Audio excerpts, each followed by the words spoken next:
आज सांध्यकालीन पाठचक्र उपस्थित समस्त भाई भौणी समस्त अंतर श्रद्धा कृतज्ञता ज्ञापन करुणा माई को अनंत कृपार आम समस्ते परम शांति को ग्रहण करुचु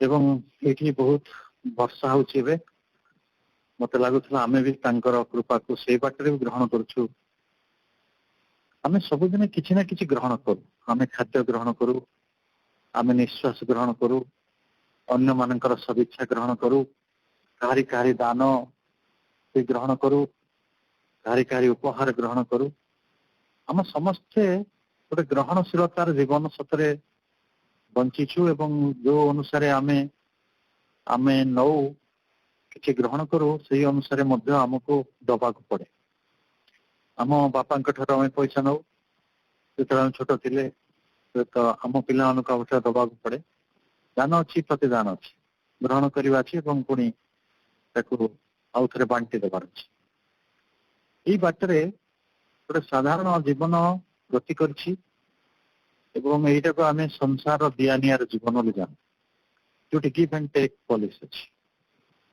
तेणु ग्रहण कर गोटे साधारण अर्थ आम एपरी बुझीचु जदि आम कहीं किसी प्रदान करती ग्रहण करने आम सब बेले वस्तु जिनस गुड़िक पाऊनी आम अनेक समय मन दशारे जो गुड़िक सूक्ष्म रूप रही भी ग्रहण करूँ के अपमान करते भी ग्रहण करूँ किए प्रशंसा करते भी ग्रहण करूँ किए जड़े सुंदर कथा कहते भी ग्रहण करूँ कई जड़े खराब आचरण कले भी ग्रहण करूँ ये जो ग्रहण कर प्रक्रिया गोटे नित्यनैतिक जीवन में आम बाटर चले सेटा वस्तुतः आम पूर्ण जोगरे विश्वास करुवा मनीष मान आदौ ग्रहणशीलता नुहे ग्रहणशीलतार परिभाषा माँ निजे प्रदान करुछंती से कहउछंती जे ग्रहणशील होवार अर्थ होछि आम पाखरे जहा किछि अछि आमे बोइले जहा किछि बुझाए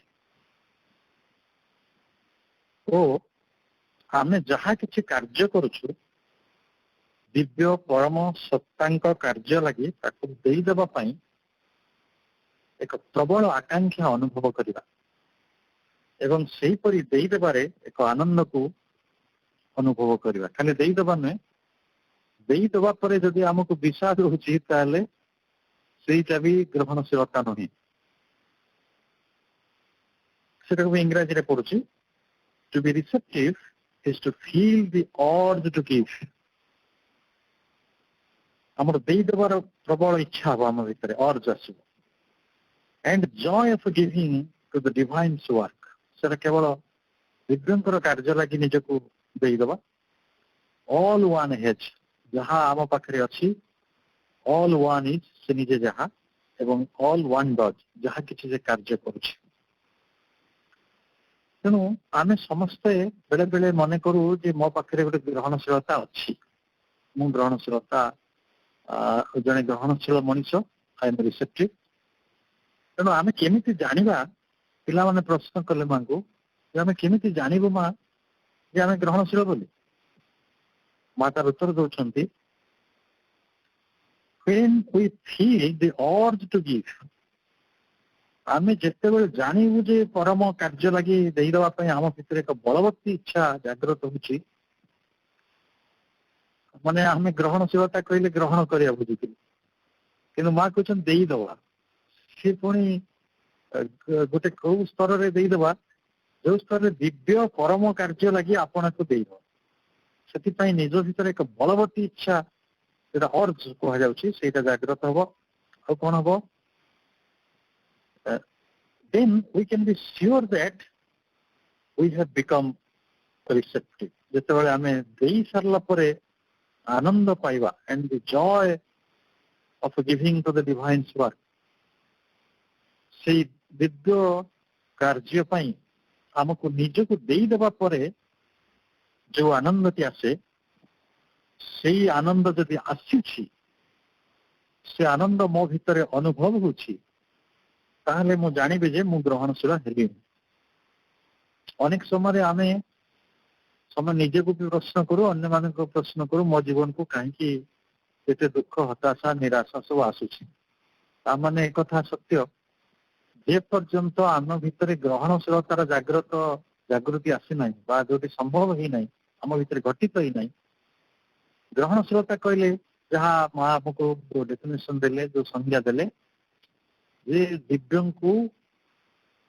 निजको समर्पित करदा पई निजर जहाँ किछि अछि म निजे जहाँ किछि एवं मु जहाँ किछि कार्य करूछि सब किछि देई देवा पई मो भीतर एक बलवती इच्छा जागृत हबो एवं सेईटाकू पुणी मु आनंद रे करूछि आनंद अनुभव करूछि तेणु सेठी दुखर किछि कथा आसु नाही तो सेई कथाटी को माँ आहुरी भल शब्द रे आहुरी शुद्ध शब्द रे भल इंग्राजी रे कहउछंती receptivity is the capacity of admitting and retaining the divine workings ग्रहणशीलता कहिले सही दिव्य परम कार्यकारिता को निज भीतर को स्वीकार करे नबा सेटा गोटे सामर्थ्य ग्रहणशीलता एक सामर्थ्य समस्त द्वारा सेटा हबनी आम सरल भाव में बुझीपर आम जो छोट थे आम भाई भौणी 3 जन कि 4 जन मिसिकी सांग मैंने आम समस्ते स्कूल को जान स्कूल में किसी शिक्षा दान करा जाए शिक्षक माने शिक्षा दान कर आम आम सामर्थ्य अनुसार ग्रहण करूँ से गोटे ओडिया भाषा कथा अच्छी गुरु कहती गोटे किंतु शिशु बा जे शिष्य अनुभव करती कोटी ये जो अनुभव कर सामर्थ्य कैपेसिटी ऑफ एडमिटिंग जो कोटा एडमिटिंग क्या एडमिट करवा ना द डिवाइन वर्किंग्स खाली आम एडमिट करवा ना आम स्वीकार करवा ना कि ग्रहण करना आउ कौन करवा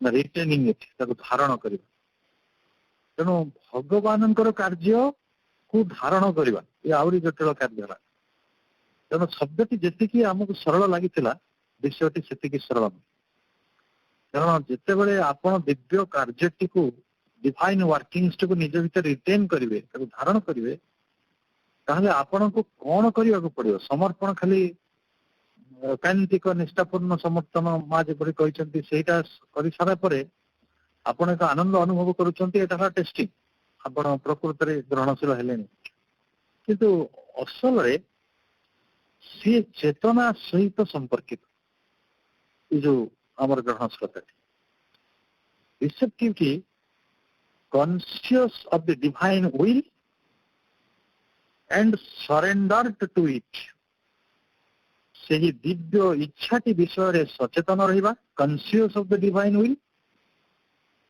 ओ ताहारी पाखरे निजको समर्पित करि रखिबा सरेंडर टू इट अर्थात बेले बेले लगे मनुष्यटी से दयनीय अवस्था अच्छी तार निजर इच्छाटी से जानी ना निजर विल कौन से जानी निजर संकल्प कौन जानी ना किंतु पुणी डिवाइन विल को बुझा पड़े आप conscious of the divine will आप दिव्य परम इच्छाटी विषय सचेतन हेबे पुणी ता पाखरे निजको समर्पित करेंगे प्रथम जहाँपरी कहगला ग्रहणशीलता कहले से दिव्य परम कार्यकारिता को निज भीतर को स्वीकार करना वो ताको धारण कर रखा को बुझाए ताहले आमे भावंतु जे ग्रहणशीलता कहले गोटे समग्र योग प्रक्रिया तो सबुठारु आश्चर्यजनक कथा हला जे आपण जदि कोनोसी गोटे जिनिस को ग्रहण करुछंती एटा आस्क्र हो कि समर्पण हो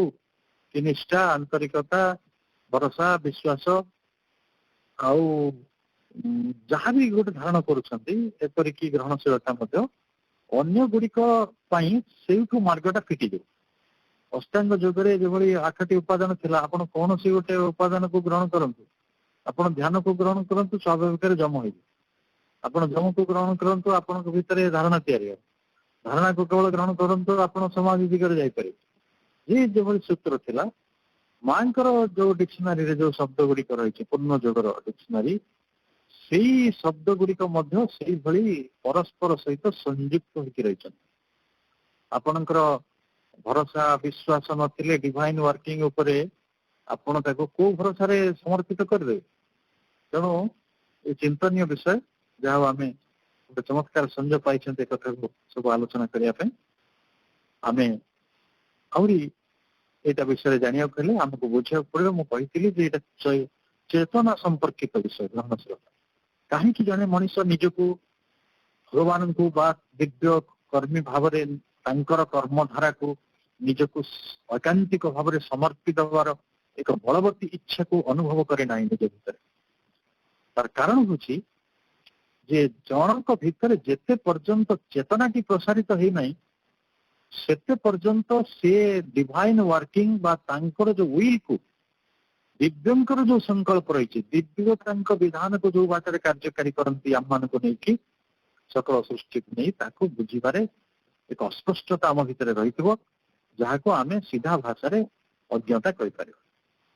ଯେତେବେଳେ ଆମେ ମାଙ୍କର କାର୍ଯ୍ୟଧାରାଟିକୁ, ଭଗବାନଙ୍କର ସେଇ ମହାନ କାର୍ଯ୍ୟଧାରାଟିକୁ ଆମେ ବୁଝିଯିବା, ତାକୁ ଆମ ଭିତରେ ଧାରଣ କରିବା, ରିଟେନ୍ କରିବା, ତାହେଲେ ସେତେବେଳେ ସ୍ୱାଭାବିକ ଭାବରେ ଆମ ଭିତରେ ଚେତନାର ଏକ ବିରାଟ ବିନ୍ୟାସ ହବ, ବିସ୍ତୃତି ଆସିବ। ସେ ଚେତନାର ବିସ୍ତୃତି ଆମକୁ ଆମର ଏଇ ଗ୍ରହଣଶୀଳତାର କାମଟିକୁ ଆହୁରି ଅଧିକ ସରଳ କରିପାରିବ। ଏପରି କୁହାଯାଉଛି, it is with the widening of the consciousness and the one-pointedness of the aspiration that the receptivity increases. ତାହେଲେ ଆମେ ସମସ୍ତେ ଚାହୁଁ ଗ୍ରହଣଶୀଳ ହେବା, କିଏ ନ ଚାହେଁ? ଆମେ ଭାଇ ଭଉଣୀମାନେ ଦେଖନ୍ତୁ କେତେ ଅନ୍ତରଙ୍ଗ ଭାବରେ ଆମେ ନିଜକୁ ସମର୍ପଣ କରିବାକୁ ଚାହୁଁଛନ୍ତି। ଆମେ ଗ୍ରହଣଶୀଳ ହେବାକୁ ଚାହୁଁଛୁ। ଗ୍ରହଣଶୀଳତା ଆମ ପାଖରେ ନଥିଲେ ଆମେ ଏଇ ଭଳି ଏକ ଆଲୋଚନାରେ ବି ନିଜକୁ ସାମିଲ କରିପାରନ୍ତେ ନାହିଁ। ଏ ତ ମାଙ୍କର ଅପୂର୍ବ କରୁଣା।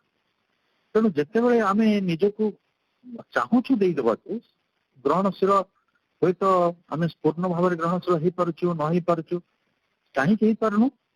ନା ଆମ ଚେତନାର ଆଧାର ଅନୁସାରେ ଆମ ଭିତରେ ଗ୍ରହଣଶୀଳତାର ଏକ ସାମର୍ଥ୍ୟ ନିର୍ମାଣ ହଉଛି। ଏଇ କଥାଟିକୁ ସରଳ କରିବା ପାଇଁ କହୁଛି। ଗୋଟେ ନଦୀରେ ମନେ କରନ୍ତୁ, କୁହାଯିବ ଏଇ ନଦୀରେ ଅମୃତର ଧାରା ବହୁଛି। ଆପଣ ମାନେ ଯାହାର ଯେମିତି ପାତ୍ରତା ରହିଛି, ଯାହାର ପାଖେ ଯାହା ପାତ୍ର ଅଛି, ସେ ନେଇକି ଯାଆନ୍ତୁ, ସେଇଠୁ ଆପଣ ସେ ଅମୃତର ଧାରାଟିକୁ ଆଣନ୍ତୁ। ତାହେଲେ 3-4 ଲୋକ ବିଭିନ୍ନ ବାଟରେ ଯିବେ। କିଏ ବଡ ମାଠିଆ ନେଇକି ଯିବ, କିଏ ଲୋଟାଟେ ନେଇକି ଯିବ, କିଏ ହୁଏତ ଖାଲି ହାତରେ ଯିବ, ତା ପାଖରେ ହୁଏତ କିଛି ନଥିବ। ତେଣୁ ଭାବନ୍ତୁ କଣ ହବ?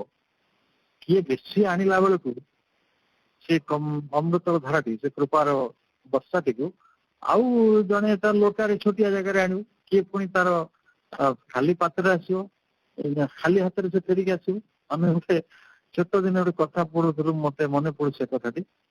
ମାନେ ଜଣେ ଲୋକକୁ ଜଣେ ଦେବପୁରୁଷ ତେଲ ବାଣ୍ଟୁଥିଲେ। ସେଠୁ ସେ କଣ କଲେ, କହିଲେ ମୋର ଗାମୁଛାଟା ଦେଖେଇ ଦଉଛି, ଆଉ ମୁଁ ସେଇଥିରେ ମତେ ତେଲ ଦିଅନ୍ତୁ। ସେଇଠୁ ସେ କହୁଛନ୍ତି, ପାଗଳ ହେଲ ଦ୍ୱିଜବର, ତେଲ କି ଯିବ ଗାମୁଛାର। କିନ୍ତୁ ଭଗବାନଙ୍କର କୃପା ଥିଲା, ସେ ତେଲ ଆସିଲା, ସେ ଯଜ୍ଞ ହେଲା, ସେଟା ଗୋଟେ ଅଲଗା ବିଷୟ, ମୁଁ ସେତିକି ଯିବାକୁ ଚାହୁଁନି। କିନ୍ତୁ ସବୁ ଜିନିଷର ଗୋଟେ ପାତ୍ରତା ଅଛି, ଗୋଟେ ଆଧାର ଅଛି। କିଏ କୋଉ ଆଧାରରେ କୋଉଟାକୁ ଗ୍ରହଣ କରିପାରିବେ। ତେଣୁ ପ୍ରଶସ୍ତତର ଚେତନା ନିଶ୍ଚିତ ଭାବରେ ଅଧିକ ଗ୍ରହଣଶୀଳତାକୁ ଗ୍ରହଣ କରିବ।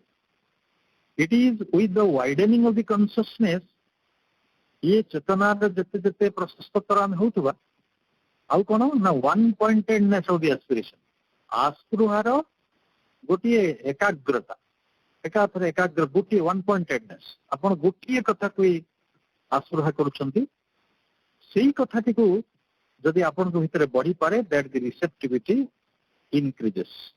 ତାହେଲେ କଣ ହୁଏ ନା ଅନେକ ସମୟରେ ଆମେ ବେଳେ ବେଳେ ବିଫଳତା ଗୋଟେ ଅନୁଭବ ବି କରୁ। ସମସ୍ତଙ୍କ ଜୀବନରେ ଗୋଟେ ବିଫଳ ଭାବନା ବି ରହିଛି, ଆସେ ସମସ୍ତଙ୍କ ପାଖରେ, ବଡ ବଡ ଉଚ୍ଚତର ସାଧକ ମାନଙ୍କ କ୍ଷେତ୍ରରେ ବି ଆସେ। ତ ମାଙ୍କୁ ଯେତେବେଳେ ପଚରାଲା, ମା ଏଇ ସବୁ କଥାଟା କାହିଁକି ଘଟୁଛି? ନା ତମେ କଣ କରୁଛ ନା ଗ୍ରହଣଶୀଳତାଟାକୁ ବନ୍ଦ କରିଦଉଛ। ସେଥିପାଇଁ କୃପାଟି ତମ ଭିତରେ କାର୍ଯ୍ୟକାରୀ ହେଇପାରୁନାହିଁ, ଡିଭାଇନ ୱାର୍କିଂ ତମ ଭିତରେ କାର୍ଯ୍ୟ ହେଇପାରୁନାହିଁ, ଡିଭାଇନ ରିଟେନିଂ ହଉନାହିଁ। ଅର୍ଥାତ୍ ଆପଣ ବହୁ ପରିଶ୍ରମ କରି ମାଠିଆରେ ଅମୃତର ଧାରା ନଦୀରୁ ଆଣିଲେ, କିନ୍ତୁ ଯଦି ଆପଣଙ୍କ ମାଠିଆରେ କୋଉଠି ଗୋଟେ ଛିଦ୍ର ଥିବ, ତାହେଲେ ସେ ଜଳଟି ସ୍ଥାୟୀ ହବ ନାହିଁ। ସେଇଭଳି ଆମ ଭିତରେ ଗୋଟେ ଅଦ୍ଭୁତ ଜିନିଷ ରହିଛି। ଆମ ମନ କଣ କରେ, ଅନେକ ସମୟରେ ସନ୍ଦେହ କରେ, ଆମ ମନ ଅନେକ ସମୟରେ ପ୍ରତିକ୍ରିୟା କରେ, ଏବଂ ତାକୁ ଯଦି ଗୋଟିଏ ଯଥାର୍ଥ ଭାଷାରେ କୁହାଯିବ ସେଠି ଯେ ରିଭୋଲ୍ଟ, ଆମେ କହୁ ରିଭୋଲ୍ଟ ଅର୍ଥାତ୍ ବିଦ୍ରୋହ। ଆମେ ବେଳେ ବେଳେ ନିଜ ବିଷୟରେ ନିଜ ବିରୁଦ୍ଧରେ ବିଦ୍ରୋହ କରୁ, ଆତ୍ମସତ୍ତା ବିରୁଦ୍ଧରେ, ଭଗବାନଙ୍କ ସମ୍ପର୍କରେ ବିରୋଧ ବି ହେଇଯାଏ, ବିଦ୍ରୋହ ବି ହେଇଯାଏ, ଏବଂ ଯାହା ସର୍ବୋଚ୍ଚ ସତ୍ୟ ରହିଛି ସେଇ ସତ୍ୟ ବିରୁଦ୍ଧରେ ବି ମଣିଷର ଗୋଟେ ସ୍ୱାଭାବିକ ବିଦ୍ରୋହ ବି କେବେ କେବେ ଆସିଯାଏ ମନରେ। ଯେତେବେଳେ ବିଦ୍ରୋହ ଆସେ ସେତେବେଳେ କଣ ହୁଏ ନା ଗ୍ରହଣଶୀଳତାର ଦ୍ୱାର ଗୁଡିକ ବନ୍ଦ ହେଇଯାଏ, ଯୋଉଟା ଦୁଇ ପ୍ରକାର ଅସୁବିଧା ତିଆରି କରିବ ସାଧକ ଭିତରେ। Bai Revolt the doors of receptivity are closed, ଏବଂ ସେଠି ଦୁଇ ପ୍ରକାର ଅସୁବିଧା ହବ। ଗୋଟିଏ ଅସୁବିଧା ହବ ଯେ ଆପଣ ଗୋଟେ ନିରାଶା ଜନିତ କ୍ରାନ୍ତି ଭିତରକୁ ପ୍ରବେଶ କରିବେ, କାରଣ ବିଦ୍ରୋହ ଯେତେବେଳେ ହବ ସେ ଅଶାନ୍ତିକୁ ସାଙ୍ଗରେ ନେଇକି ଆସିବ, ନିରାଶାକୁ ସାଙ୍ଗରେ ନେଇକି ଆସିବ, ହତାଶାକୁ ସାଙ୍ଗରେ ନେଇକି ଆସିବ, ଯୋଉଟାକୁ ଆଜିର ଆଧୁନିକ ପିଲାମାନେ ସବୁ ବୁଝୁଛନ୍ତି ବେଶୀ ଡିପ୍ରେସନ କୁ ସେ ଚାଲିଗଲା, ଆଉ ତେଣୁ ସେ ତାର ମେଡିସିନ ଖାଉଛନ୍ତି, ଆଉ ସେ ଡିପ୍ରେସନରୁ ଉଦ୍ଧାର ପାଇପାରୁନାହାନ୍ତି। ଇଏ ହଉଛି ସେଇ ଅବସ୍ଥା ଯୋଉ ଅବସ୍ଥାରେ ଜଣେ ଗ୍ରହଣଶୀଳତାଟାକୁ ରୁଦ୍ଧ କରିଦିଏ, ସେଇ ଅବସ୍ଥାରେ ଗୋଟେ ନିରାଶାର ଯାତ୍ରା ଜୀବନରେ ଆରମ୍ଭ ହୁଏ। ଇଏ ହେଲା ଗୋଟେ ପଥ। ଆଉ ଗୋଟେ ପଥରେ କଣ ହବ, ସେଟା ହେଲା ଆହୁରି ସାଂଘାତିକ। ଜଣେ ମଣିଷ ଗୋଟେ ବଡ ଶୂନ୍ୟତା ଅନୁଭବ କରିବ। ଆପଣ ଦେଖିବେ ମୋ ଜୀବନରେ ତ କିଛି ନାହିଁ, ଖାଲି କଣ। ଏମିତି ଅନେକ କବିତା ରଚନା କରିଛନ୍ତି, ଜୀବନ ତ ଖାଲି ନିରାଶାର ବାରି। ଗୋପବନ୍ଧୁଙ୍କ କବିତା ଆମେ ପଢିଛୁ। ଅନେକ ଅତି ବୁଦ୍ଧିଜୀବୀ ମଣିଷ ମାନେ ଅଛନ୍ତି, ଜୀବନକୁ ସେମାନେ ବହୁ ସମୟରେ ଭାବନ୍ତି ଏମ୍ପ୍ଟି, ୟାର କିଛି ଉଦ୍ଦେଶ୍ୟ ନାହିଁ, ଜୀବନର କିଛି ଆନନ୍ଦ ନାହିଁ, ଜୀବନରେ କିଛି ତୃପ୍ତି ନାହିଁ, ଜୀବନରେ କିଛି ସିଦ୍ଧି ନାହିଁ, ଜୀବନର କିଛି ଅଗ୍ରଗତି ନାହିଁ, ଜୀବନର କିଛି ଯାତ୍ରା ନାହିଁ। ଜୀବନ ସତେ ଯେମିତି ଗୋଟେ କଣ କୁହାଯିବ, ଏକାଥରେ ଶୂନ୍ୟ, ଗୋଟେ ନିର୍ଜନ, କେମିତି ଗୋଟେ ଅଜବ କଥାଟେ। ଏଭଳି ଅନେକ ଲୋକଙ୍କ ଭିତରେ ଧାରଣା ରହିଛି ଏଇଟା ଆସିବ, ଯେମିତି ନିରାଶା, ଅଶାନ୍ତି, ହତାଶା ଆସିଥିଲା, ସେଇଭଳି ଗୋଟେ ଶୂନ୍ୟତା ବୋଧ ବି ଆସିବ। ତେଣୁ ମା କହୁଛନ୍ତି ସେଇ ଜାଗାରେ ଆମକୁ ବ୍ୟସ୍ତ ହବାର ନାହିଁ। ମୁଁ ଏଇ କଥାଟି କାହିଁକି ଭଲିକି ବୁଝିପାରିଲି ନା, କିଛି ବର୍ଷ ତଳେ ମୋ ଭିତରେ ସେଇଭଳି ଶୂନ୍ୟତା ଆସିଥିଲା। ମତେ ଲାଗିଲା ଯେ ମୁଁ ତ କାହିଁ କିଛି ଅଗ୍ରଗତି କରୁନି, ଯେତିକି ଅଗ୍ରଗତି କରିବା କଥା ସେତିକି ଅଗ୍ରଗତି ତ ମୋ ଭିତରେ ଅନୁଭବ ହଉନାହିଁ। କିନ୍ତୁ ଦେଖନ୍ତୁ ମା କେଭଳି ପ୍ରତିଶ୍ରୁତି ଦଉଛନ୍ତି, ସେ କହୁଛନ୍ତି in order to be filled a new vessel one must get empty sometimes। ଆପଣଙ୍କୁ ଜଣେ କହିଲେ ଯେ ମୋ ଘରେ ଯେତିକି ଧନରତ୍ନ ଅଛି ଆଉ ତୁମେ ସବୁ ନେଇଯାଅ, ଏଇଟା ଆମେ ନେଇକି ଗ୍ରହଣ କରିବା। ଆପଣଙ୍କ ପାଖରେ ଯୋଉ ସାଧନ ଅଛି ନେଇଯିବାର, ମୋଟର ସାଇକେଲ ହଉ, ସାଇକେଲ ହଉ, କି କାର ହଉ, କି ଟ୍ରକ୍ ହଉ, ମନେ କରୁ ତାଙ୍କ ପାଖରେ ଅମାପ ସମ୍ପତ୍ତି ଅଛି, ଆଉ ଆପଣ ନେଇକି ଗୋଟେ ଛୋଟ ଗାଡି ନେଇକି ଯାଇଛନ୍ତି, ଆପଣ ତାପରେ ଆଉ ଥରେ ଯିବେ କି ନାହିଁ? ଥରେ ନେଇକି ଯିବେ, ତାକୁ ଖାଲି କରିବେ, ତାପରେ ଯାଇକି ଆଉ ଥରେ ଆସିବେ ସେଇ ବର୍ଷା ଗୁଡାକୁ ନବାକୁ, ଅର୍ଥାତ୍ ସମ୍ପତ୍ତି ଗୁଡିକ ନବାକୁ। ବର୍ଷା ଗୋଟେ ସିନ୍ଧି ଶବ୍ଦ, ବର୍ଷାର ଅର୍ଥ ହଉଛି ସମ୍ପତ୍ତି। ଆମକୁ ଯେତେବେଳେ ବର୍ଷା ହୁଏ ଆପଣ ଭାବନ୍ତି ସବୁ ସମ୍ପତ୍ତିର ବର୍ଷା ହଉଛି।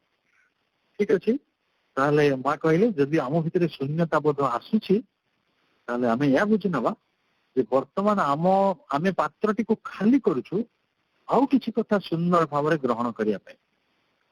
ଏଇ ପ୍ରସଙ୍ଗରେ ବୌଦ୍ଧ ମାନେ ବୌଦ୍ଧ ଧର୍ମ ଯେତେବେଳେ ପ୍ରଚଳିତ ଥିଲା ଭାରତ ବର୍ଷରେ, ବା ବୁଦ୍ଧ ଜୀବିତ ଥିଲେ, ସେଇ ସମୟରେ ଗୋଟେ ଗଳ୍ପ ମନେ ପଡୁଛି ଯେ ବୁଦ୍ଧ ଜଣକୁ ଘରକୁ ଗଲେ ଆଉ କହିଲେ ଯେ ମୁଁ ଏଠି କିଛି ଭୋଜନ କରିବାକୁ ଚାହେଁ। ସେଇଠୁ ସିଏ ତାଙ୍କୁ କଣ କଲେ, କହିଲେ ନା ଆପଣ ତ ଆମ ପାତ୍ରରେ, ଆପଣ ସନ୍ନ୍ୟାସୀ ଲୋକ, ଆମ ଘର ଗୃହସ୍ଥର ପାତ୍ରରେ ଖାଇବେ କି ନାହିଁ, ଆପଣଙ୍କ ପାଇଁ ଆପଣ ପାତ୍ର ଦିଅନ୍ତୁ, ଆମେ ତା ଦେହରେ ଦେବୁ। ତାପରେ ବୁଦ୍ଧ କଣ କଲେ, ତାଙ୍କ ଯୋଉ ପାତ୍ରଟି ଯୋଉ ଧରିଥାନ୍ତି କମଣ୍ଡଳୁ ତାକୁ ଦେଇଦେଲେ। ସେ ଯୋଉ ଗୃହସ୍ଥ ସିଏ ଦେଖୁଛନ୍ତି କମଣ୍ଡଳୁଟା ମଇଳା ହେଇଛି, ତା ଭିତରେ ସଏଲ ଠିକ ନାହିଁ। ସେ କହୁଛନ୍ତି ଆଜ୍ଞା ଦେଖନ୍ତୁ ଏଇଟା ତ ମଇଳା ଅଛି। ସେ ତାହେଲେ କଣ କରିବାକୁ ପଡିବ ନା ଏଇଟା ପରିଷ୍କାର କରିଦେଲେ କ୍ଷୀରି ଦେଇ ହବ ଆପଣଙ୍କୁ ଯାହା ଦେବାକୁ ଚାହୁଁଛୁ ବାସ୍ ତ ତାହି ତ ଜୀବନ ତାହି ତ ସାଧନ। ଆମ ଭିତରେ ଯାହା କିଛି ଅଛି ଯାହା ମଇଳା ହେଇକି ଅଛି ତାକୁ ଯଦି ଆମେ ଖାଲି କରିବା ଯେତେ ଯେତେ ଖାଲି କରୁଥିବା ସେତେ ସେତେ ଆମ ଭିତରେ ଗୋଟେ ପୂର୍ଣ୍ଣତା ପାଇଁ ସୁଯୋଗ ତିଆରି ହଉଥିବ। ଏଇଟା ଗୋଟେ ଭାରି ସରଳ କଥାଟେ ଆମ ମୁନି ଋଷି ମାନେ ଏଇ କଥା ବି କହୁଥିଲେ ଯେ ସେଥିପାଇଁ ସେମାନେ ରାଜ ପଦବୀ ଛାଡିକି କିଏ ଜଙ୍ଗଲକୁ ପଳଉଥିଲେ। ଆମେ ତାକୁ ପରବର୍ତ୍ତୀ ସମୟରେ ସେଇ ସନ୍ନ୍ୟାସଟାକୁ ଯେହେତୁ ଯନ୍ତ୍ରଣାଦାୟକ ସେ ସନ୍ନ୍ୟାସ ଅନେକ ସମୟରେ ଗୋଟେ ସାମାଜିକ ବା ଗୋଟେ ସାମୂହିକ ମୁକ୍ତି ଦିଗରେ କାମ କରିପାରିଲା ନାହିଁ। ସେଥିପାଇଁ ହୁଏତ ଗ୍ରହଣଶୀଳ ଆମେ ତାକୁ ଠିକ ସେ ଗ୍ରହଣ କରିନାହାନ୍ତି ବା ନ କରିବେ ବି ଠିକ। କିନ୍ତୁ ସେ ଲୋକ କଣ କରୁଥିଲେ ଶୂନ୍ୟ ହଉଥିଲେ। ତାଙ୍କ ମୂଳ କାମ ହଉଛି ଗୋଟେ ଏନିହିଲେସନ ପଦ୍ଧତିକୁ ଯିବା ଏବଂ ସେଇଭଳି ଗୋଟେ ଦର୍ଶନ ବି ତିଆରି ହେଇଥିଲା ଏନିହିଲେସନ ଥିଓରି ଆରାଉଣ୍ଡ ବୁଦ୍ଧ ବା ଯୋଉ ମାୟାବାଦୀ ଦାର୍ଶନିକ ମାନେ ଥିଲେ ସେମାନେ ସବୁ ନିଜକୁ ଶୂନ୍ୟ କରୁଥିଲେ। ସେ ଶୂନ୍ୟ କରୁଥିଲେ ଯେହେତୁ ଗୋଟେ ଆଧ୍ୟାତ୍ମିକ ଡିଭାଇନ ୱାର୍କିଂ ଆମ ଭିତରେ ହୁଏତ ସୂକ୍ଷ୍ମ ରୂପରେ କାମ କରୁଥିଲା ସେମାନେ ତାକୁ କେମିତି ଗ୍ରହଣ କରୁଥିଲେ ସେ ଗୋଟେ ଅଲଗା ପ୍ରଶ୍ନ। କିନ୍ତୁ ନିଶ୍ଚିତ ଭାବରେ ତାଙ୍କ ଭିତରେ ଗୋଟେ ସୁଯୋଗ ତିଆରି ହବ ଯେ ନିଶ୍ଚୟ ଗୋଟେ ପୂର୍ଣ୍ଣତାର ଯୋଉ ପୂର୍ଣ୍ଣତା it is when we are preparing for greater receptivity that we feel empty। ସେତେବେଳେ ଆମେ ଗୋଟେ ବୃହତ୍ତର ଏକ ମହତ୍ତର ଗ୍ରହଣଶୀଳତା ଆଡକୁ ଗତି କରିବା ସେତେବେଳେ that we feel empty ସେତେବେଳେ ଆମେ ଶୂନ୍ୟ ହୋଇଯାଉଥିବାର ଅନୁଭବ କରିବା। ତେଣୁ ଆମେ ଯେତେବେଳେ ପୁନର୍ବାର ନୂତନ କରି ଯେତେବେଳେ ପୂର୍ଣ୍ଣ ହୋଇପାରିବା ଚେଷ୍ଟା କରିବା ସେତେବେଳେ ପାତ୍ରଟିକୁ ବେଳେ ବେଳେ ଖାଲି ହେବାକୁ ପଡୁଥିବ। ତେଣୁ ପ୍ରକୃତରେ ବୃହତ୍ତର ଗ୍ରହଣଶୀଳତା ଗୁଡିକ ଲାଗି ପ୍ରସ୍ତୁତ ହେଉଥିବା ସମୟରେ ଆମେ ଆପଣାକୁ ଖାଲି ହୋଇଯିବା ପରି ଅନେକ ସମୟରେ ଅନୁଭବ କରୁ। ତେଣୁ ସାଧକଙ୍କ ପାଇଁ ଯଦି ଏଭଳି ଅନୁଭବ ଆସୁଛି ତାହେଲେ ଆମେ କେବେ ବ୍ୟସ୍ତ ହେବା ନାହିଁ। ଆମର ଗ୍ରହଣଶୀଳତାଟିକୁ ଆମର ଚେତନାକୁ ବିସ୍ତୃତ କରି ଆମର ସମର୍ପଣଟିକୁ ସମ୍ପୂର୍ଣ୍ଣ କରି ଆମର ଆସ୍ପୃହାଟିକୁ ଏକ ବିନ୍ଦୁ ଆଡକୁ ନବା ଗୋଟେ ଏକାଗ୍ର କରିବାକୁ ଯଦି ଗତି କରୁ ଆହୁରି କିଛି ସର୍ତ୍ତ ମା ରଖିଛନ୍ତି ଆମେ ସେଠିକି ଧୀରେ ଧୀରେ ଆସୁଛେ। ତେଣୁ ସବୁଠାରୁ ବଡ କଥାଟି ହଉଛି ଯେ ଚେତନା, କାରଣ ଏଇଟା ହଉଛି ଚେତନାର ଅଭିଯାତ୍ରା। ଶ୍ରୀ ଅରବିନ୍ଦଙ୍କ ଯୋଗଟି ଚେତନାର ଅଭିଯାତ୍ରା ଏଇଥିପାଇଁ କୁହାଯାଇଛି ଯେ ଯେତେ ପର୍ଯ୍ୟନ୍ତ ଆମ ଚେତନାଟି ଶୁଦ୍ଧ ହେଇନାହିଁ ସମ୍ପୂର୍ଣ୍ଣ ହେଇନାହିଁ ବିସ୍ତୃତ ହେଇନାହିଁ ସେତେବେଳେ କୌଣସି ଜାଗାରୁ କାର୍ଯ୍ୟଟି ଆରମ୍ଭ କରିବା ଏବଂ ତାକୁ ଅଗ୍ରଗତି ପଥରେ ନବା ବାସ୍ତବିକ ଦୂର।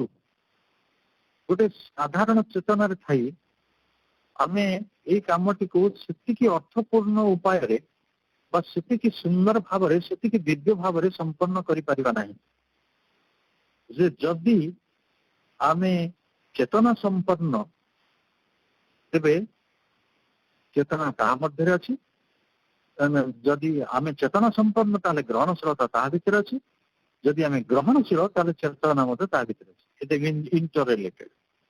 ଯଦି ଆପଣ ଚେତନା ସମ୍ପନ୍ନ ତାହେଲେ ଆପଣ ଗ୍ରହଣଶୀଳ।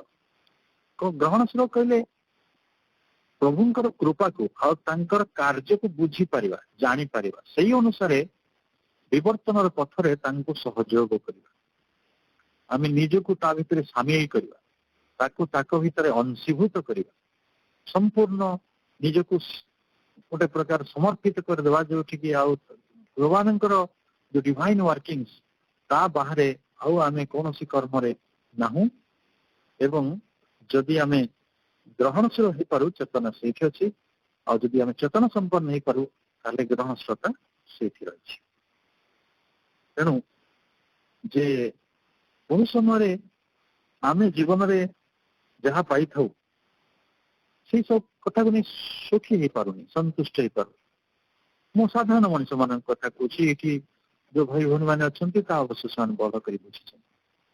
କିନ୍ତୁ ମୁଁ ସାଧାରଣ ପୃଥିବୀର ଅନ୍ଧ ପୃଥିବୀର ଯୋଉ ଗୋଟେ କୋଳାହଳ ଚାଲିଛି ସେ କୋଳାହଳରେ ଅଧିକ ପାଇବାର ଗୋଟେ ଅନ୍ଧ ଦୌଡ଼, ଅଧିକ ପ୍ରତିଷ୍ଠା, ଅଧିକ ଖ୍ୟାତି, ଅଧିକ ସମ୍ମାନ, ଅଧିକ ଧନ, ଅଧିକ ପ୍ରତିପତ୍ତି, ସେ ଗୋଟେ ମ୍ୟାଡ୍ ୱାର୍ଲଡ ଯୋଉଟା କି ତାକୁ କୁହାଯିବ ଯେମିତି ଜଣେ ବିଶିଷ୍ଟ ଲେଖକ ଥମାସ ହାରି ଲେଖୁଥିଲେ ଫାର ଫ୍ରମ ଦି ମିଡିଂ ଗ୍ରାଉଣ୍ଡ ଗୋଟେ ଉପନ୍ୟାସ ତାଙ୍କର ଅଛି।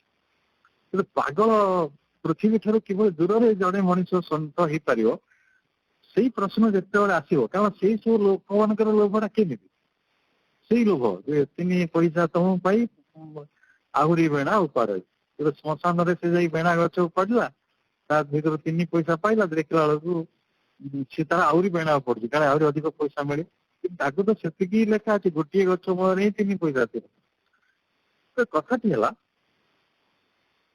try to be satisfied what you receive ଆମକୁ ଯାହା ପ୍ରାପ୍ତ ହୋଇଛି ବା ହେଉଛି ସେତିକିରେ ସନ୍ତୁଷ୍ଟ ହୋଇ ରହିବାକୁ ଚେଷ୍ଟା କର or it is a matter of receptivity because you can believe me I give always much more than what the people are capable of receiving ये गोटे बड़ चमत्कार कथा माँ कहउछंती जहा दिया जाइछि सेटा तमर ग्रहण करिवार सामर्थ्य थारु अधिक गोटे छोट पिला भोजिरे बसुछि से 2 खंड पूरी की रोटी खाई परबा आ ताको जदि हमें 100 खंड दवा 20 खंड दवा तार किछि यथार्थता अछि किछि नै ना माँ बेन जानिछंती आम चेतना केते ज्ञान को आ केते सामर्थ्य को ग्रहण करि परिबो एवं जहा किछि आमे प्राप्त होउछंती व्हाट वी रिसीव सेटा डेफिनेटली मोर देन कैपेसिटी बात को आउरी अंडरलाइन करी कहउछंती जे बिलीव मी मते विश्वास कर I give always much more than what the people are capable of receiving अर्थात मु सर्वदा सेमानंकु ताहा ठारू अनेक अधिक ही देई थाए देखो मु गोटे परीक्षा रे पाठ लिखि मते मो जति कि लिखि मते ता ठारू बेसी मार्क दिया जाय आ मु जदि मन दुख करी नाइ नाइ मु बहुत लिखिथिली केडे सुंदर लिखिथिली केते पाठ पढिथिली केते राति निद्रा आइथिली आ मते अधिक मार्क दिया जाऊ ताले कोन हो ये दुखटी असंतोषटी केवल धारण करियो आम जीवन क्षेत्र विषय आम साधना क्षेत्र विषय जे हमको माँ जति की कृपा देइछंती जति की हमको दान करिछंती सब बेले तांकर दानता हमें परिपोषित तेणु तांकर करुणा बिना ये पत्र भी हलु नहीं वर्षा भी हो नहीं पवन भी हो नहीं तेणु मांकर जो वाप करुणा सेटा हमको केते रूप रे केते बाटरे धनी करूची किंतु सेही कथाटी बुझिबा पई आम पाखरे जो विशुद्ध ज्ञानर आवश्यकता अछि सेटा बेले बेले कमी हुए आम सब प्रार्थना करिया माँ हमको विशुद्ध ज्ञान दिया विमलमती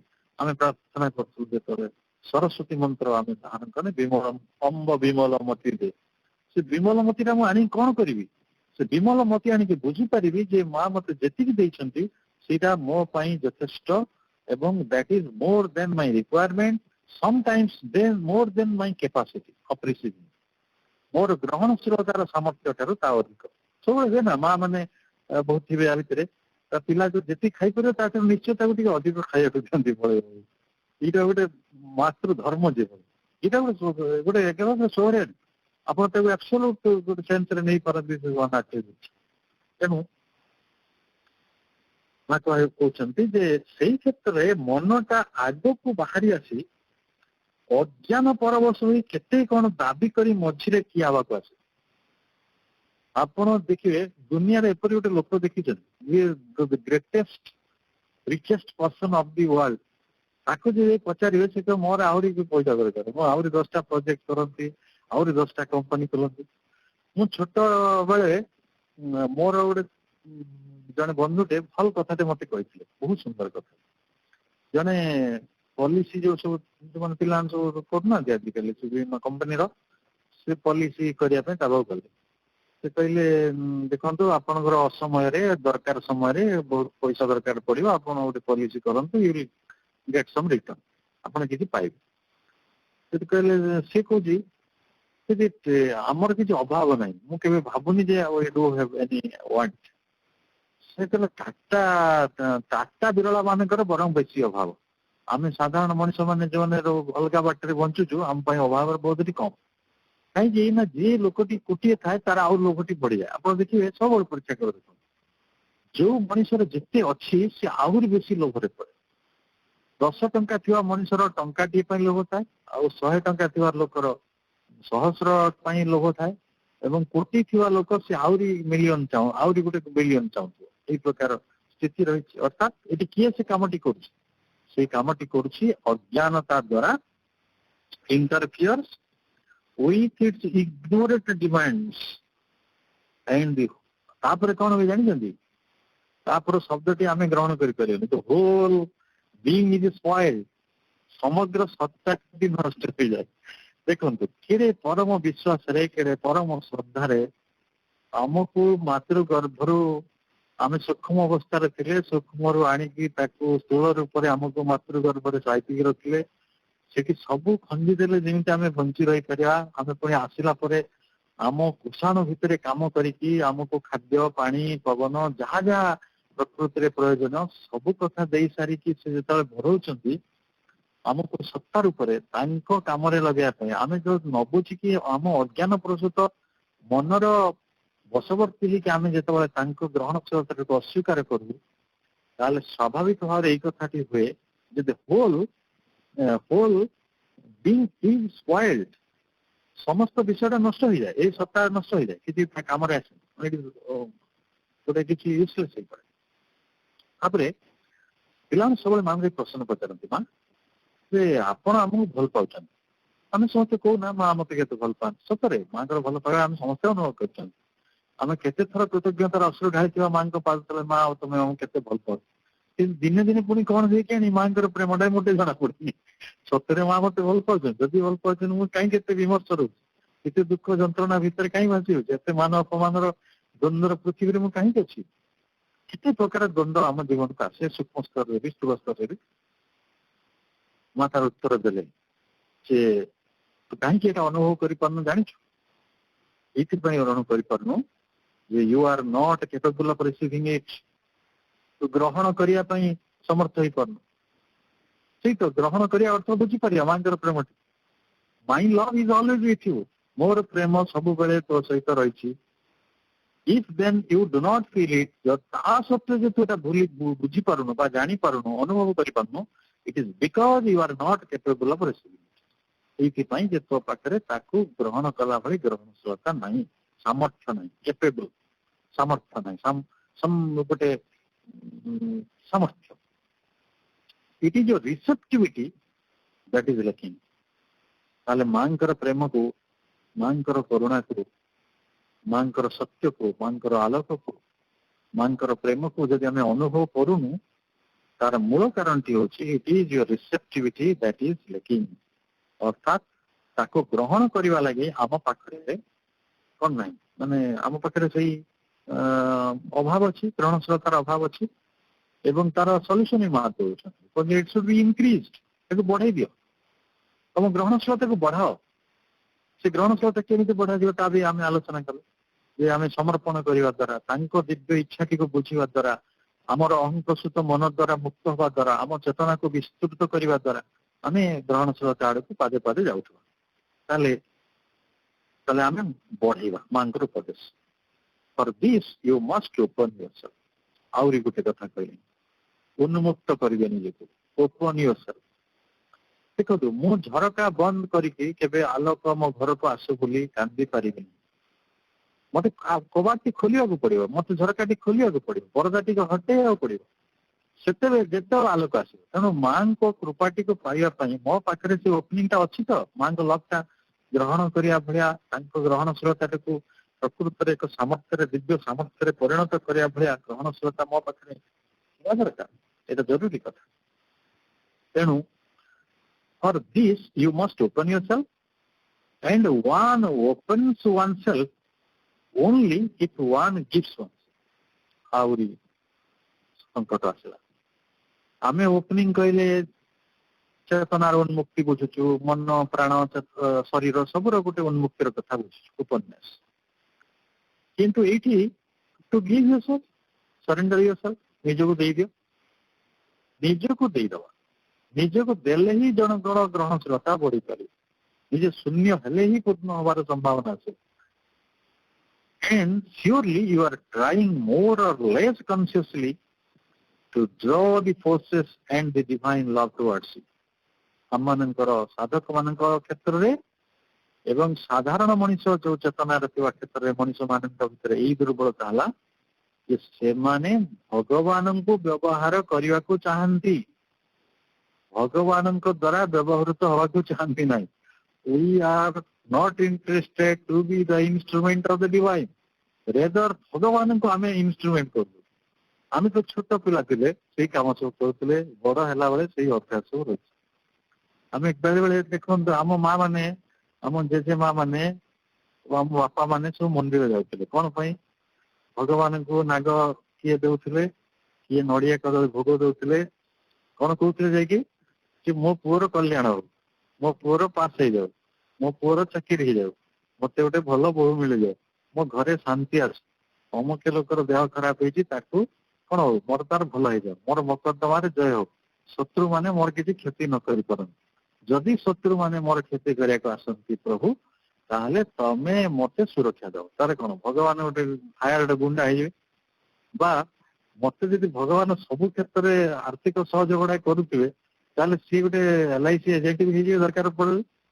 ଏଇ ବାଟରେ ମଣିଷର ଯୋଉ କ୍ଷୁଦ୍ରାଦି କ୍ଷୁଦ୍ର ମନ, ତାର ଯୋଉ ଅଜ୍ଞାନ ଅଧ୍ୟୁଷିତ ମନ, ତାର ଅହମିକା ପ୍ରସୂତ ମନ ସବୁବେଳେ ଭଗବାନଙ୍କର ସାହାଯ୍ୟଟି ମାଗିଛି। ମାଗିବା ଭଲ, କିଛି ଖରାପ ବି ନାହିଁ। କାରଣ ଯେତେ ପର୍ଯ୍ୟନ୍ତ ଆମେ ସାଧାରଣ ଅଛୁ ସବୁ ଠିକ ଅଛି, ଛୋଟ ପିଲା ଅଛୁ, ନା ଜାଣ ଅଛୁ, ମା କଣ ଆମକୁ ପାପୀ କହୁଛନ୍ତି, ଅପରାଧୀ କହୁଛନ୍ତି? ତା ବି ତ କହୁନାହାନ୍ତି। ସେ ଆମକୁ କେତେ ଭଲ ପାଉଛନ୍ତି, ସେ ଆମକୁ ଭଲ କରି ବୁଝିଛନ୍ତି। ସେଇଥିପାଇଁ ତ କହିଛନ୍ତି ମଣିଷ ମାନେ ମତେ, ଆମେ ଶୁଣିଛୁ ତାରେ ସୂକ୍ଷ୍ମ ରୂପରେ ଦୁର୍ଗା ମାତା ମାଙ୍କୁ ଶ୍ରୀ ଅରବିନ୍ଦଙ୍କୁ ଦେଖାଦେଲେ, କହିଲେ ତୁ ମଣିଷ ମାନଙ୍କୁ ଶିଖେଇ ଦେଇଛନ୍ତି ମାଗିବାଟା ବନ୍ଦ କରିଦେବେ। ମୁଁ ଦେଇକି ଥକିଗଲିଣି, କିନ୍ତୁ ସେମାନେ ନେଇକି ଥକୁନାହାନ୍ତି। ତାଙ୍କର ଯେତେ ଆମେ ଦଉଛେ ସେ ସେତେ ତାଙ୍କ ଭିତରେ ତୃଷ୍ଣାଟା ବଢି ବଢି ଯାଉଛି। ସେଥିପାଇଁ ଆମ ଶାସ୍ତ୍ର କହୁଥିଲେ ଅଗ୍ନିକୁ ଯଦି ଆପଣ କାଠ ଦେଇ ଚାଲିଥିବେ ସେ କେବେ ଜଳିବା ବନ୍ଦ କରିବ। ତେଣୁ ନିଦକୁ ଯଦି ଆପଣ ସବୁବେଳେ ନିଦଟା ଦେଇ ଚାଲିଥିବେ, ତାହେଲେ ସିଏ କଣ ନିଦଟା କେବେ ଶାନ୍ତ ହୁଏ? ଆମେ ଜୀବନ ସାରା ଏତେ ଶୋଇଲେଣି, ଆମ ଅର୍ଧେକ ଆୟୁଷ ଅଧା ଶୋଇ ପଡିଲେଣି, ତଥାପି ଆମ ନିଦ ଶାନ୍ତି ହେଲାଣି? ହଉନି ନା। ତେଣୁ ଆମେ ଯେତେ ପାଇଲେ ମଧ୍ୟ ଶାନ୍ତ ହବା ନାହିଁ ଯେତେ ପର୍ଯ୍ୟନ୍ତ ଆମେ କଥାଟିକୁ ଭଲ କରି ବୁଝିନାହୁଁ। ତେଣୁ ଏଠି ସନ୍ଦେହ ନାହିଁ ଯେ ଆମେ ଅଳ୍ପ ବା ସଚେତନ ଭାବରେ ଶକ୍ତି ଗୁଡିକୁ ଓ ଦିବ୍ୟ ପ୍ରେମକୁ ଆମ ନିଜ ଆଡକୁ ଟାଣିବାକୁ ଚେଷ୍ଟା କରୁଛୁ। Surely you are trying more or less consciously, ଏବେ ତ ଆମେ ଭାବୁଛୁ ଜାଣିପାରୁନୁ, to draw the forces and the divine love towards you. ଛାଡ଼ନ୍ତୁ ଆମ ମାନଙ୍କ କଥା ଛାଡନ୍ତୁ, ଏ ଜଗତରେ ଲୋକ ଅଛନ୍ତି ଯୋଉମାନଙ୍କ ପାଖରେ କିଛି ଆଧ୍ୟାତ୍ମିକ ଶକ୍ତି ରହିଛି, କୌଣସି ଜନ୍ମର ତପସ୍ୟା ହଉ କି ଏଇ ଜନ୍ମର କିଛି ସୁକୃତ ହଉ, କିନ୍ତୁ ସେମାନେ ସେ ତପସ୍ୟାଟିକୁ ବଡ ବିଚିତ୍ର ବାଟରେ ବ୍ୟବହାର କରନ୍ତି। ସେମାନେ ଭଗବାନଙ୍କୁ ୟୁଜ କରିବାକୁ ଚେଷ୍ଟା କରନ୍ତି। ତ ସେଇଠି ମା କହିଲେ ବଡ ଚମତ୍କାର ଶବ୍ଦ, ଏଇଟା ମନେ ରଖିଲା, the method is bad. Method is bad, ଏଇଟା ଗୋଟେ ଭୁଲ ପଦ୍ଧତି। Give yourself without calculating, କୌଣସି ହିସାବ ନ ରଖିକି ନିଜକୁ ଦେଇଦିଅ, and without expecting anything in return. ମୁଁ ଭଗବାନଙ୍କର କାର୍ଯ୍ୟ କରୁଛି ବୋଲି ମୁଁ ଭଗବାନଙ୍କର ଅନୁକମ୍ପାର ଯୋଗ୍ୟ, ସେ କଥା ମଧ୍ୟ ମନରୁ ପୋଛିଦେବା ଉଚିତ। I don't have any kind of hope of return. ମୁଁ ଏପରି ଗୋଟେ ବ୍ୟବସାୟରେ ଯାଉଛି ବା ଏପରି ଗୋଟେ ସାଧନାରେ ଯାଉଛି, ଏପରି ଗୋଟେ ବ୍ୟାପାରରେ ଯାଉଛି ଯୋଉ ବ୍ୟାପାରରେ କେବଳ ମତେ ନିଜକୁ ଦେଇଦେବା ଛଡା ଆଉ ଦ୍ୱିତୀୟ କାମ କିଛି ନାହିଁ। ଆଉ ଠିକ ଦେବା ବେଳେ ମୁଁ ଆନନ୍ଦ ପାଉଛି କି ନାହିଁ ତାକୁ ବି ନିରୀକ୍ଷଣ କରିବି। ସେଟା ଆମର ଟେଷ୍ଟିଂ ପଏଣ୍ଟ, ଲିଟମସ୍ ଟେଷ୍ଟ ହଉଛି। ତାପରେ ଆସୁଛି ୱିଦାଉଟ୍ ଏକ୍ସପେକ୍ଟିଂ ଏନିଥିଂ ଇନ୍ ରିଟର୍ନ, କୌଣସି ଆମେ ତାର ପ୍ରତିଦାନ ରଖିବା ନାହିଁ। and then you will become capable of receiving. ସେଇଠି ଆସିବ ଗ୍ରହଣଶୀଳତାର ସାମର୍ଥ୍ୟ। ସେଦିନ ହବ ତେବେ ଆମେ ଗ୍ରହଣ କରିବାକୁ ସମର୍ଥ ହବା, ଯୋଉଦିନ ଆମେ କୌଣସି ବିନା ପ୍ରତ୍ୟାଶାରେ ଦିବ୍ୟଙ୍କୁ ଆମେ ସମର୍ପଣ କରିଦେବା ନିଜକୁ। ତେଣୁ ଏଇଭଳି ଯେତେବେଳେ ଆପଣଙ୍କୁ କୁହାଯାଉଛି, ସେତେବେଳେ ମା କହୁଛନ୍ତି ଆମ ପାଖରେ ଯୋଉ ରିସେପ୍ଟିଭିଟି ଅଛି ସେଟା 7 ପ୍ରକାରର। 7 ପ୍ରକାରର ରିସେପ୍ଟିଭିଟି। ପ୍ରଥମ ରିସେପ୍ଟିଭିଟି ହଉଛି ଆପଣଙ୍କର physical ରିସେପ୍ଟିଭିଟି, that which one should not have except toward the divine. ଶାରୀରିକ ଗ୍ରହଣଶୀଳତା ହେଲା, ଏଇ ଗ୍ରହଣଶୀଳତା କେବଳ ଦିବ୍ୟ ପରମ ସତ୍ତାଙ୍କ ଲାଗି ରହିପାରେ, ଅନ୍ୟଥା ଆଦୌ ନୁହେଁ। ଦେଖନ୍ତୁ ଆମ ଶରୀରକୁ ନେଇକି ଆମେ ବହୁତ ଆନନ୍ଦ ପାଇଛୁ, ଖାଦ୍ୟ, ପରିଭ୍ରମଣ, ଜଣେ ପରିବ୍ରାଜକ ଭାବରେ ଆମେ ଆନନ୍ଦ ପାଇଛୁ, ଆମ ସାଙ୍ଗସାଥି ମେଳରେ ସମୟ କଟେଇବାରେ, ଆମ ଦାମ୍ପତ୍ୟ ଜୀବନରେ, ଆମ ପିଲାମାନଙ୍କୁ ପାଳିବାରେ, ଆମ ଶରୀରକୁ ଆମେ ବ୍ୟବହାର କରୁଛୁ, କିନ୍ତୁ ଆପଣଙ୍କ ଆଗରେ କଣ ସତ୍ୟଟି ରହିଛି? ସେ ସତ୍ୟ ଯୋଉଟା ରହିଛି ସେଠି ଏଟା ଦୁର୍ବ। ଯୋଉ କାର୍ଯ୍ୟଟି କରିବା ଆରମ୍ଭ କରିବା ପାଇଁ ଆମକୁ ଅନେକ ଜନ୍ମ ଲାଗିପାରେ, ମାଙ୍କର କରୁଣା ଥିଲେ ସେଟା ସମ୍ଭବ। ଅର୍ଥାତ୍ ଏହି ଗ୍ରହଣଶୀଳତା, ଯୋଉ ଶାରୀରିକ ଗ୍ରହଣଶୀଳତା, ଏହି ଗ୍ରହଣଶୀଳତା କେବଳ ଦିବ୍ୟ ପରମ ସତ୍ତାଙ୍କ ଲାଗି ରହିପାରେ, ଅନ୍ୟଥା ଭଗବାନଙ୍କ ସହିତ ଆମର ଯୋଉ ସମ୍ବନ୍ଧ ସେଟା ଭୌତିକ ସ୍ତରରେ, ସ୍ଥୂଳ ସ୍ତରରେ ମଧ୍ୟ ନିର୍ଦ୍ଧାରିତ ହେବା ଉଚିତ। ତୃତୀୟଟି କହିଲେ vital ରିସେପ୍ଟିଭିଟି। Happens only when the vital understand that it must be transformed. The vital blossoms in aspiration for the divine. ତାହେଲେ ଯୋଉ ଦିନ ଆମ ପ୍ରାଣ ଶକ୍ତି ଭଗବାନଙ୍କୁ ଗ୍ରହଣ କରିବା ପାଇଁ ଗୋଟେ ଆସ୍ପୃହା ନେଇକି ଆସେ ଏବଂ ଯୋଉଦିନ ସେ ପ୍ରସ୍ଫୁଟିତ ହୁଏ, ଆନନ୍ଦିତ ହୁଏ, ପ୍ରସାରିତ ହୁଏ, ଆଉ କେବଳ ସେ ବୁଝିପାରେ ଯେ ପ୍ରାଣିକତା ଯୋଉ ଆମ ଭିତରେ ପ୍ରାଣିକ ସତ୍ତା ରହିଛି, ସେ ବୁଝିପାରେ ଯେ କେବଳ ରୂପାନ୍ତର ହବା ପାଇଁ ମୁଁ ବର୍ତ୍ତମାନ ରାଜି। ଏ ହେଲା ଗ୍ରହଣଶୀଳତା। ତାପରେ ଆସି ଇମୋସନାଲ ରିସେପ୍ଟିଭିଟି। ମା ସବୁବେଳେ ଭାବ ସମ୍ବେଗକୁ ବହୁତ ଗୁରୁତ୍ୱ ଦେଇଛି। ଆପଣ ସାଇନ୍ସ ଅଫ ଲିଭିଂ ତାଙ୍କର ପଢନ୍ତୁ, ଯୋଉ ଫାର୍ଷ୍ଟ ଚାପ୍ଟରରେ ଆମ ଚିନ୍ତା ଗୁଡିକୁ ଆମେ ଦେଖିବା, ଆମ ଆବେଗ ଗୁଡିକ ଦେଖିବା। ଆମ ସଂସାର ସାଧାରଣ ଜୀବନରେ କଣ ହଉଛି? 5 ଦିନ ଆମେ ଭଲରେ ଥିବା, 6ଠ ଦିନ ଆମେ ଗୋଟେ ଝଗଡା ଆରମ୍ଭ କରିବା। କେମିତି ହେଲେ? ଆମ ଭିତରେ ଅଭିମାନ ଆସିବ, ବିଷାଦ ଆସିବ, ଅବିଶ୍ୱାସ ଆସିବ, ଆଉ ତାପରେ କଣ ହବ ନା ସିଏ ପରସ୍ପରକୁ ଏଣ୍ଟାଇଜ କରିବେ, ପରସ୍ପରକୁ ଇନଫ୍ଲିକ୍ଟ କରିବେ। ଅର୍ଥାତ୍ ଜଣେ ଜଣକୁ ମାନେ ଆରୋପ କରିବ, ଆଉ ଜଣେ ତାର ପ୍ରତ୍ୟୁତ୍ତର ଦଉଥିବ, ତାର ଏଇଭଳି ଆମ ଜୀବନଟି ଗତି କରୁଛି। ଆମ ଭାବ ସମ୍ବେଗ ଉପରେ, ଭାବ ସମ୍ବେଗ ହେଲା ଗୋଟେ ବଡ ଐଶ୍ୱର୍ଯ୍ୟ। ମୁଁ ଏପରି ମାନେ ଏ ପୃଥିବୀର ଯେତେ କଳାକାର ଅଛନ୍ତି, ଯେତେ କବି ଅଛନ୍ତି, ଯେତେ ଲେଖକ ଅଛନ୍ତି, ସେମାନେ ତାଙ୍କର ଏଇ ଆବେଗକୁ ଉଦ୍ଭାହିତ କରିଛନ୍ତି, ଏସେଣ୍ଟ କରାଇଛନ୍ତି, ତାଙ୍କର ଆବେଗକୁ ଶୁଦ୍ଧ କରିଛନ୍ତି, ସୁନ୍ଦର କରିଛନ୍ତି। ସେଥିପାଇଁ ଆସିଛି। ଆଉ ଇମୋସନାଲ ରିସେପ୍ଟିଭିଟି ବିଷୟରେ, ଇମୋସନ୍ସ ୱାଣ୍ଟିଂ ଟୁ ବି ଡିଭିନାଇଜ୍ଡ।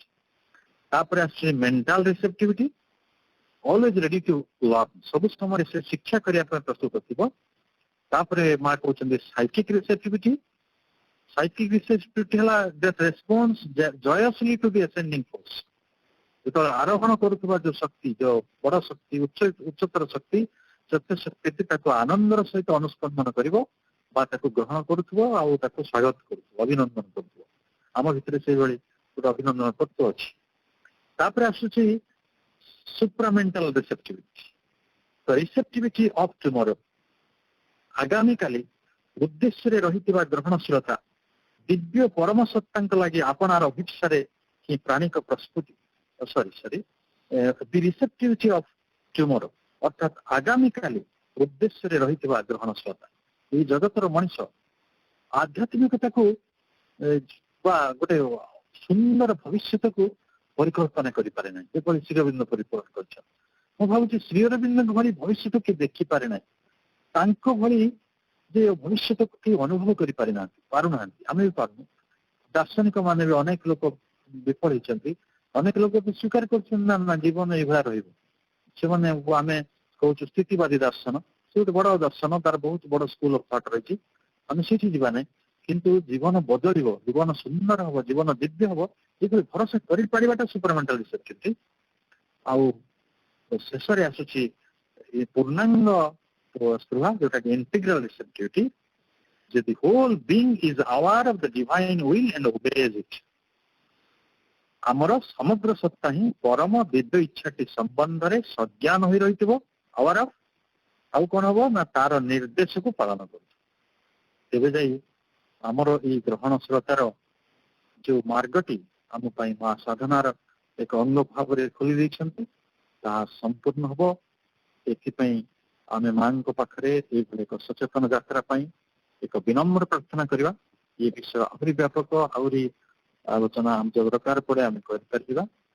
ତେଣୁ ଯେହେତୁ ଆଜିର ସମୟ ଆମର ଏଇଠି ସମାପ୍ତ ହେଇଛି, ଆମେ ଆମର ବାଣୀକୁ ଏଠି ବିରାମ ଦେବା। ମାଙ୍କ ପାଦ ତଳେ ଅଜସ୍ର କୃତଜ୍ଞତା। ସମସ୍ତ ଭାଇ ଭଉଣୀ ମାନଙ୍କୁ ମୁଁ ପୁଣି ଥରେ ମୋର ସାଧୁବାଦ ଜଣାଉଛି ଓ ସମସ୍ତଙ୍କ ପାଇଁ ମାଙ୍କର କୃପା ଭିକ୍ଷା କରୁଛି। ଧନ୍ୟବାଦ।